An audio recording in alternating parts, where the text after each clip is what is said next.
Mesdames et messieurs, bonsoir. Merci de nous rejoindre pour le journal en français. Voici le titre de ce journal.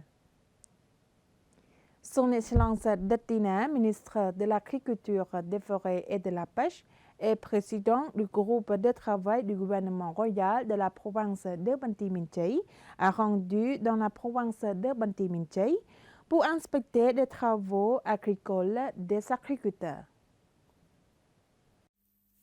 Son Excellence Datina, ministre de l'Agriculture, des Forêts et de la Pêche et président du groupe de travail du gouvernement royal de la province de Banti Minchey, a rendu dans la province de Banti Minchey pour inspecter les travaux agricoles des agriculteurs.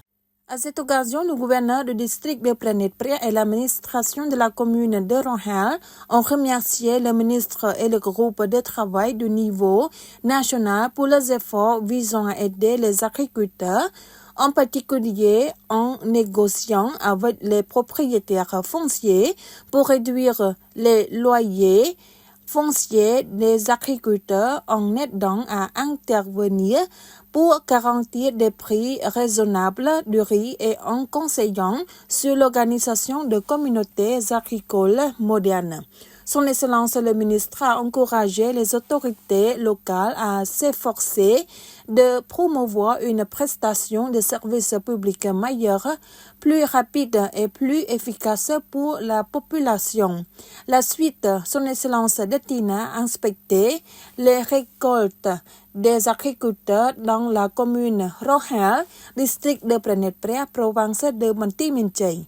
Monsieur Tang Bonnet, représentant des agriculteurs de la commune Rohel, a exprimé sa joie et sa gratitude au ministère de l'Agriculture, des Forêts et de la Pêche pour ses efforts visant à coordonner et à intervenir à temps auprès des rizeries afin de garantir que les prix du riz soient raisonnables et rentables. Dans le même temps, Son Excellence le ministre a recommandé aux agriculteurs de s'associer pour créer une communauté agricole moderne qui travaille ensemble en des plans clairs et bénéficiant ensemble.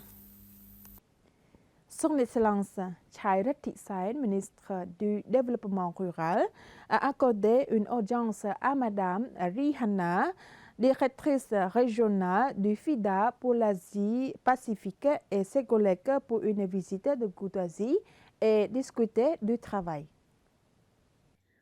Pour commencer, Son Excellence Chairat Thị ministre du Développement rural, a informé Madame Rihanna, directrice régionale du FIDA pour l'Asie-Pacifique, de la vision et de l'orientation stratégique du gouvernement royal du Cambodge du 7e mandat de l'Assemblée nationale, des réalisations accomplies jusqu'à présent et des orientations prioritaires du ministère du Développement rural à travers le lancement de 5 stratégies. 1. Développer des infrastructures physiques et des communications rurales résilientes. 2. Promouvoir la santé, l'hygiène et le cadre de vie des communautés rurales. 3. Développer les communautés rurales. 4. Diversifier l'économie rurale et l'innovation en matière d'emploi. Et 5. Renforcer les institutions par l'élaboration des politiques, le lancement, la numérisation et la coopération. Par ailleurs, Son Excellence le ministre a également évoqué son engagement en faveur du développement des zones rurales en renforçant la coopération avec d'autres ministères, institutions, organisations et partenaires au développement. Le ministre a également souligné les défis auxquels sont confrontées les zones rurales et les orientations actuelles que le ministère du Développement rural s'attache à mettre en œuvre, ainsi qu'une collaboration étroite à travers la mise en œuvre de projets dans le cadre de la coopération avec le FIDA. Dans le même temps, Son Excellence le ministre a également demandé au FIDA de continuer à soutenir l'accélération de la mise en œuvre du projet Sambat pour aider le projet à être achevé à temps et à soutenir davantage le renforcement et le développement des capacités des fonctionnaires du ministère du Développement rural. Madame Rihanna, directrice régionale du FIDA pour l'Asie-Pacifique, a déclaré que le FIDA travaillait en étroite collaboration avec le gouvernement royal du Cambodge depuis 1992. Actuellement, le ministère du Développement rural du Cambodge poursuit sa coopération avec le FIDA pour développer les zones rurales en prospérité par le biais du projet d'appui d'infrastructures rurales durables pour les marchés agricoles et la commercialisation agricole Sambat.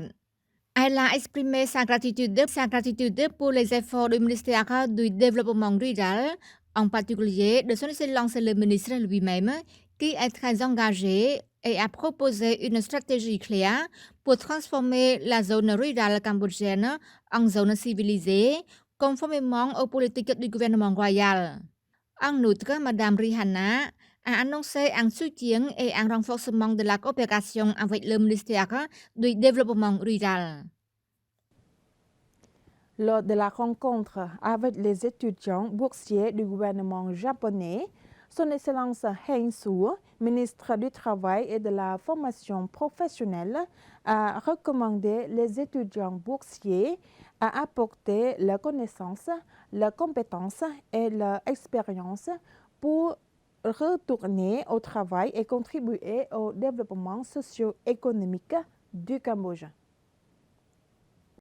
À l'occasion de l'entretien avec 31 étudiants lauréats des bourses MIXT 2025 qui partiront pour le Japon début avril et début octobre, Son Excellence Heng Su, ministre du Travail et de la Formation professionnelle, a félicité et donné des recommandations aux lauréats pour réussir leurs études au Japon. En plus, les étudiants doivent apporter leurs connaissances, leurs compétences et leur expérience pour retourner au travail et contribuer au développement socio-économique du Cambodge. Son Excellence le ministre a demandé aux étudiants lauréats d'être des ambassadeurs de bonne volonté du Cambodge en faisant preuve d'honnêteté, de diligence et de la bonne culture du peuple cambodgien et en renforçant les relations avec les amis étrangers. Son Excellence le ministre a souligné que le programme de bourse du gouvernement japonais MIXT Scholarship est un excellent programme d'études pour lequel le Cambodge est très demandé aujourd'hui et l'avenir et peut contribuer à transformer le Cambodge en un pays économiquement développé basé sur la science et la technologie moderne. Veuillez noter que la bourse du gouvernement japonais pour l'année universitaire 2025, bourse MIXT 2025, qui est attribuée à 31 étudiants lauréats, comprend la recherche au niveau supérieur, secondaire et à la formation professionnelle. Le programme de bourse du gouvernement japonais, bourse MIXT, a été créé en 1954 et a offert des bourses aux jeunes cambodgiens depuis 1993, ce qui a contribué de manière significative au développement des ressources humaines au Cambodge. Le département régional de l'identification et le département général des postes cambodgiennes ont signé un mémorandum conjoint pour fournir de meilleurs services publics aux citoyens. Le département général de l'identification du ministère de l'Intérieur et le département général des postes cambodgiennes du ministère des Postes et Télécommunications ont signé un mémorandum conjoint le 27 mars 2025 pour fournir conjointement de meilleurs services publics aux citoyens grâce à la technologie. Lors de la cérémonie de signature, Son Excellence Thein Somvison, directeur général des postes cambodgiennes, a déclaré que la signature de ce mémorandum vise à fournir des services aux citoyens de manière efficace et sûre, notamment en garantissant la qualité. Ce mémorandum est un engagement du ministère dans la fourniture des services administratifs de manière rapide aux citoyens et à être plus proche des citoyens conformément aux politiques du gouvernement royal du 7e mandat de l'Assemblée nationale dirigée par Samdech Mahabawor Thappaday Hunmanait, Premier ministre. S'exprimant lors de la cérémonie de signature, le lieutenant général Dr Topnet a déclaré que ce mémorandum est une étape importante dans le renforcement de la coopération conjointe en matière de fourniture de services administratifs aux citoyens qui répond aux politiques et stratégies du gouvernement royal ainsi qu'à la stratégie du ministère de l'Intérieur pour fournir des services publics modernes et répondre aux besoins des citoyens. Son Excellence le lieutenant général a ajouté que le mémorandum sur la coopération dans la fourniture de services postaux liés à l'identification est basé sur un principe volontaire offrant un confort supplémentaire aux citoyens sans avoir besoin de venir recevoir des documents sur place. C'est la fin de ce journal, mesdames et messieurs. Merci de nous avoir prêté attention. Très bonne soirée sur TVK. Bon week-end.